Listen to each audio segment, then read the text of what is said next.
जय हिंद साथियों, नमस्कार सभी भाइयों को। साथियों, मैं आप सबका हर्ष कुमार स्वागत करता हूं आपके अपने चैनल लोन डिस्ट्रॉयर में।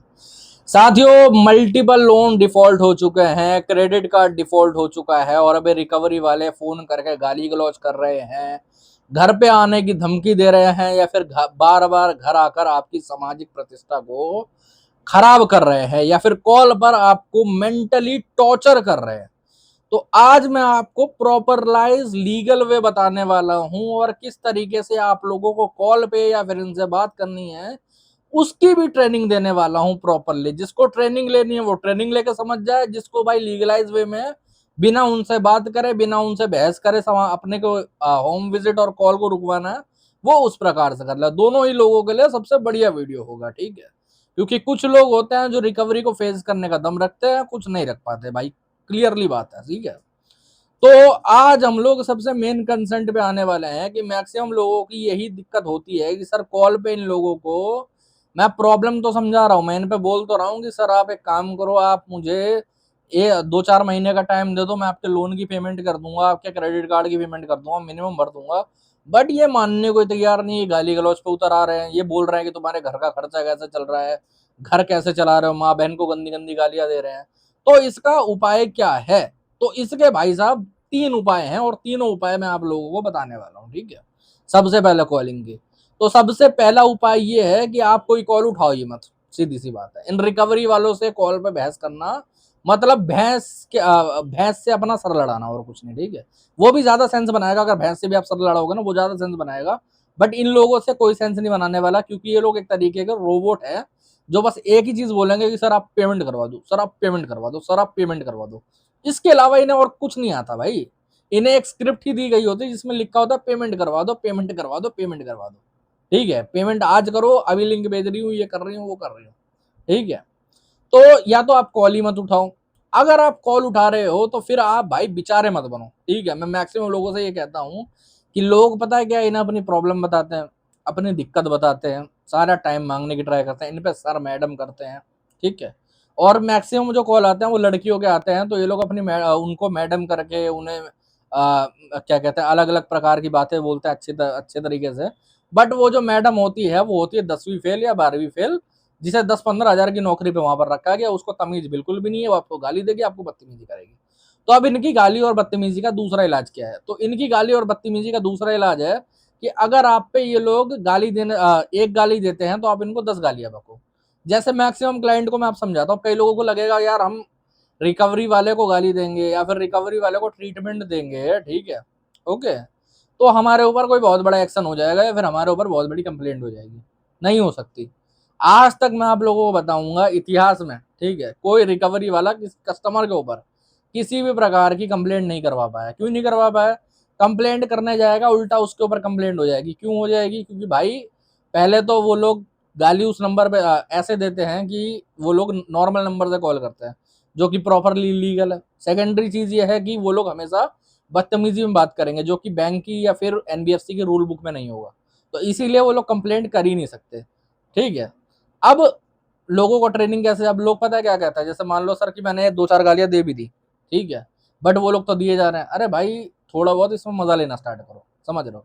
जैसे मैं अपने कुछ क्लाइंटों के भी क्या कहते हैं एक्सपीरियंस आप लोगों को बताऊंगा। होता क्या है, देखो सीधी सी बात है, आप इनको अपने ऊपर हावी होने दोगे तो ये हावी होंगे। जैसे मैक्सिमम क्लाइंट फंस जाते हैं, जैसे अगर मान लो आपने बोला कि अभी मेरे पास पैसे नहीं है तो मैं अभी नहीं भर पाऊंगा, ठीक है, तो ये वहां से बोलेंगे कि भाई साहब पैसे नहीं है तो घर क्यों चला रहे हो, लोन क्यों लिया।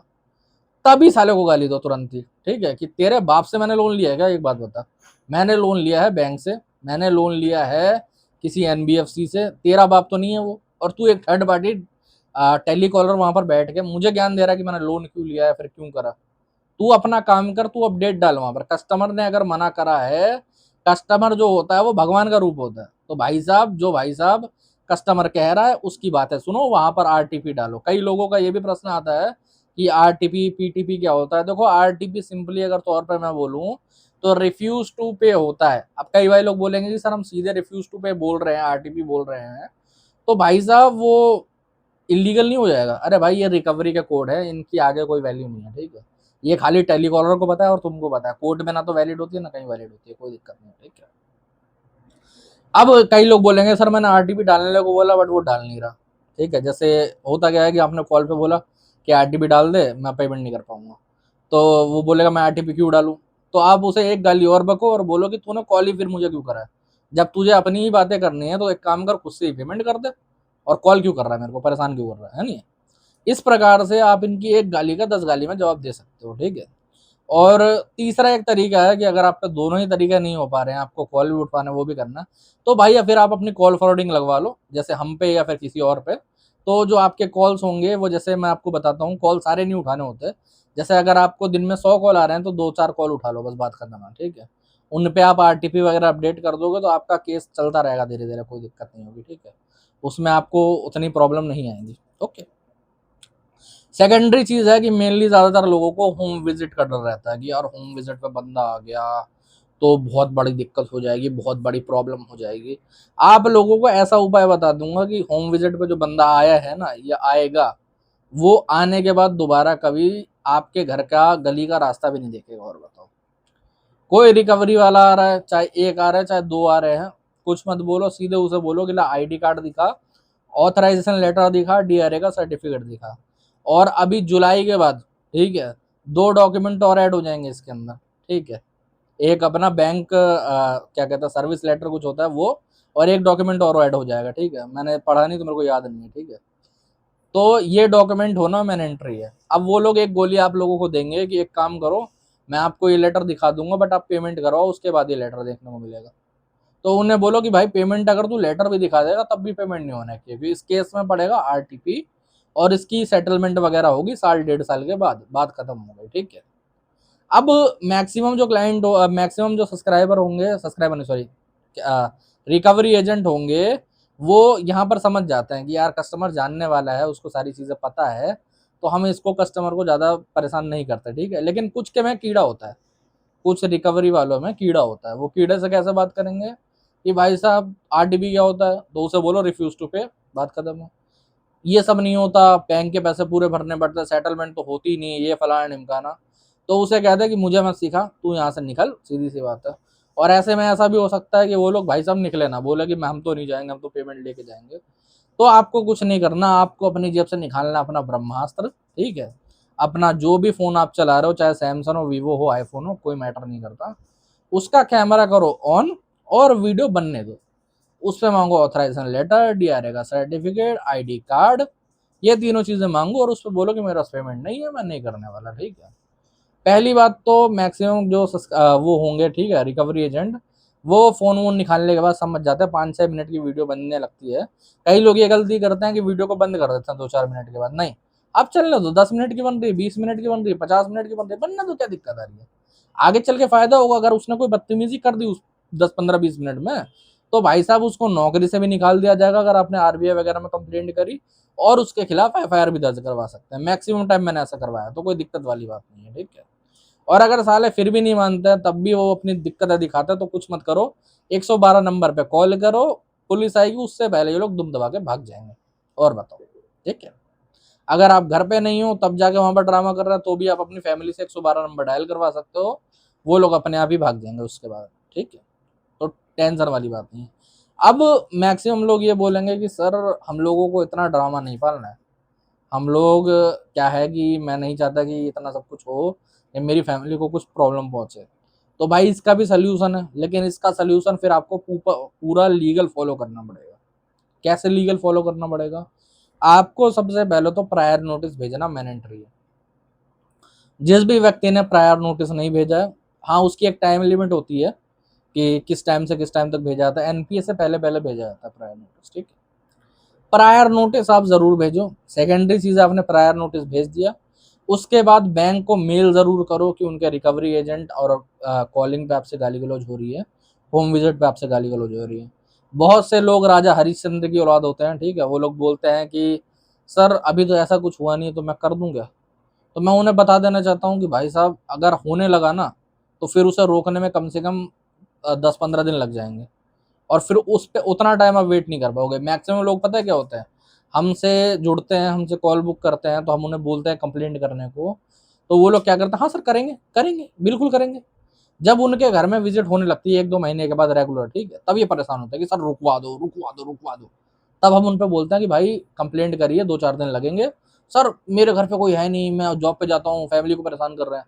अरे भाई जब जो टाइम है सो लगेगा, सीधी-सी बात है। अगर उसमें 1 हफ्ते का टाइम लगना है तो 1 हफ्ते का टाइम लगेगा कंप्लेंट में। क्योंकि यहाँ से कंप्लेंट पहले आरबीआई को जाएगी, आरबीआई से फिर बैंक को जाएगी, फिर वो रिकवरी एजेंट को फॉरवर्ड होगी, उसमें 2-4-5 दिन, हफ्ता भर लग जाता है। समझिए? तो इसीलिए उसमें टाइम लगता है। अब बैंक को मेल करो, ट्वीट करो और 1 महीने के बाद आरबीआई में कंप्लेंट वगैरह करो और बार-बार करो। हर महीने का प्रोसीजर बना लो। जैसे आप लोग सुबह-सुबह दूध लेने जाते होगे ना, वैसे ही आप लोग सोच लो कि आप लोगों को हर महीने एक बार कंप्लेंट करनी है। ज़्यादा कुछ नहीं जाता, टाइम थोड़ा-सा जाता है और कुछ खर्चा नहीं होगा आपको, तो उसमें आपको दिक्कत नहीं आएगी, ठीक है? और कई लोग ऐसे भी हैं, ठीक है, जो कि जिन्होंने पहले कोई कंप्लेंट नहीं करी होती और उनको अर्जेंट में आरबीआई में कंप्लेंट करके विज़िट वगैरह को रुकवाना होता है। तो देखो ऐसा हो सकता है, रुक सकता है, ठीक है? अगर आपके डिफ़ॉल्ट को 1 महीने से ऊपर हो गया होगा, आपने कंप्लेंट नहीं भी करी है, तो एक दूसरा तरीका है, वो मैं वीडियो में नहीं बता सकता, बट कंप्लेंट आपकी हो जाती है, ठीक है? वो अलग बात है, अगर आपको उसके बारे में जानना होगा तो व्हाट्सएप पर मैसेज कर देना ऊपर, ठीक है? उसके बारे में वहाँ पर जानकारी आपको दे सकते हैं, ओके? यहाँ वीडियो में नहीं बता सकते, क्योंकि वो थोड़ा अलग हो जाता है और वो चीज़ थोड़ा सपोर्टिव नहीं है, ओके? बट रुक उससे भी जाएगी विज़िट वगैरह, ओके? और बहुत सारे भाइयों का ये भी कहना होता है कि सर हमें लीगल के ऊपर ज़्यादा डरने की ज़रूरत है कि नहीं है? या फिर ये जो रिकवरी वाले हैं, ये मुझे बार-बार धमकी दे रहे हैं कि हम तुम्हारा केस लीगल में डाल देंगे, तुम्हें लीगल नोटिस भेज देंगे, ये कर देंगे, वो कर देंगे। हम आपको आपके नाम का वारंट इश्यू करवा देंगे। तो मैं आपको बता देना चाहता हूँ, कोई भी लीगल का बंदा, ठीक है? कोई भी एडवोकेट, कोई भी बैंक का जो लीगल डिपार्टमेंट से जुड़ा हुआ है, वो आपको कभी कॉल नहीं करेगा। 100% कभी आपको कॉल नहीं आएगा उनके लीगल डिपार्टमेंट से, ठीक है? क्यों नहीं आएगा? क्योंकि उनको राइट ही नहीं है, ठीक है? उनको राइट है सिर्फ़ आपको नोटिस इश्यू करने का, बात वहाँ पर खत्म हो जाएगी, ठीक है? अब कई लोग ये बोलते हैं कि सर फिर ये लोग जो कॉल पे बोल रहे हैं वो क्या बोल रहे हैं? वो झूठ बोल रहे हैं। हाँ, वो झूठ बोल रहे हैं। वो आपके डर का फ़ायदा उठा रहे हैं और कुछ नहीं कर रहे हैं। आपको एक बात बताऊँ, मैं आपको एक चीज़ बोलता हूँ, ठीक है? मेरे एक सब्सक्राइबर थे यूपी के, गवर्नमेंट जॉब वाले थे। तो उनको एक बैंक, पर्टिकुलर बैंक, ठीक है? उसका नाम बहुत ज़्यादा खराब है रिकवरी वगैरह में, तो उसके रिकवरी वाले हमेशा फ़ोन करके आपकी सैलरी अटैच कर देंगे, आपका ये कर देंगे, अवार्ड पास कर देंगे, फलाना कर देंगे, ढिमकाना कर देंगे। अब बेचारा क्लाइंट भी परेशान हो जाता है, वो मुझे फ़ोन करता है। तो मैंने क्लाइंट को खाली एक शब्द सिखा दिया कि आप उसको, रिकवरी वालों को ये बोलो कि अगर तुम ये सब कर सकते हो तो तुम मुझे फ़ोन क्यों कर रहे हो? तुम कर दो ना और वहाँ से पैसा ले लो अपना, सैलरी फ्रीज़ करके या फिर अकाउंट पे लिंक लगवा के आप वहाँ से पैसा ले लो। और कस्टमर ने वो बोलना स्टार्ट कर दिया। रिकवरी वाला जब बोले कि मैं ये कर दूँगा, तो कस्टमर बोल देता था कि भाई तुम कर दो, मुझे फ़ोन क्यों करके क्यों परेशान कर रहे हो? आप एक काम करो, आप कर दो, कोई दिक्कत नहीं है, ठीक है? बैंक अकाउंट से सीधे पैसा ले लो, आप सैलरी वहीं से काट लो। क्या हुआ? कुछ नहीं हुआ। रिकवरी वाले ने 2-4 दिन के बाद कॉल करना बंद कर दिया।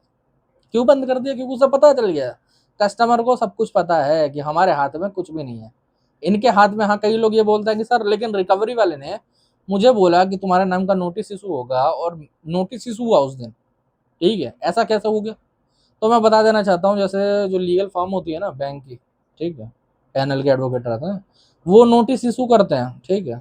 तो कई बार जो एजेंसी होती है उनके अपडेट में जो होता है ना, फाइल होती है, उसके अंदर भी शो होने लगता है कि आज या कल में इनके नाम पे नोटिस इशू होगा।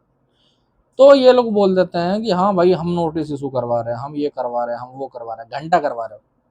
जो बैंक के पैनल के एडवोकेट होते हैं या फिर उनकी फर्म होती है, वो इन्हें, इन जैसे लोगों को कुत्ते की तरह रखती है, इनको पूछती भी नहीं है। रिकवरी वालों को पूछती भी नहीं है। भाई वो कितने पढ़े लिखे और ये कितने जाहिल, वो लोग आपको कभी प्रॉब्लम देते हैं? वो तो नोटिस इशू कर देते हैं बैंक के बिहाफ पे। बात खत्म होगी वहीं पर। आपको रिप्लाई करना है करो, नहीं करना मत करो, बात खत्म है। खाली यही है जो आपको माइंड में डर क्रिएट कर रहे हैं, आपको प्रॉब्लम दे रहे हैं, आपको परेशान कर रहे हैं और कुछ नहीं, दिन ब दिन बस इतना हो रहा है और कुछ नहीं हो रहा, समझ रहे हो? तो आपको ये समझने की ज़रूरत है कि भाई साहब इनको कैसे आप लोग अपने डर को निकालो और कुछ मत करो, ठीक है? भाई साहब शोले में गब्बर सिंह कह के गया था कि जो डर गया सो मर गया, और ये बात पूरी की पूरी सच साबित होती है, ठीक है? मैं 100% कह रहा हूँ, ये बात सच साबित होती है, ठीक है? मल्टीपल लोन के जाल में जो फंस गया, अगर उसने डिफॉल्ट कर दिया तो वो बच जाता है, अगर डिफॉल्ट नहीं करता तो अंदर ही अंदर घुट के मरता है डेली, और भाई साहब कई बार जो क्या कहते हैं वो चीज़ें बहुत ज़्यादा बढ़ भी जाती हैं। तो मैं आप सभी को कहना चाहूँगा, अगर आप मल्टीपल लोन के जाले में फंसे हुए हो, कोई ज़रूरत नहीं है ईएमआई भरने की, आपके पास पैसा नहीं है, कोई ज़रूरत नहीं है, ज़्यादा से ज़्यादा बैंक आपका कुछ नहीं कर सकती, सही बात है। एट द एंड जाके इसकी सेटलमेंट ही होती है। तो डरे नहीं, घबराए नहीं, टेंशन ना ले, बिल्कुल परेशान ना हो, ठीक है। और बाकी साथियों, अगर आपको आज का वीडियो अच्छा लगा हो तो चैनल को सब्सक्राइब कर लेना। अगर और कोई दिक्कत, प्रॉब्लम, परेशानी आ रही है तो ऊपर नंबर आ रहा है, व्हाट्सएप पर मैसेज करिएगा, व्हाट्सएप के माध्यम से हमसे जुड़ सकते हो, ठीक है। और हमसे बात कर सकते हो कॉल बुक करके। बहुत सारे भाई हैं जो कि नॉर्मल कॉल भी करते हैं, नॉर्मल कॉल भाई सबका उठा पाना पॉसिबल नहीं हो पाता, तो आप व्हाट्सएप पर मैसेज करिए, व्हाट्सएप पर ही आपको रिप्लाई करा जाएगा, ठीक है। जय हिंद सभी भाइयों को।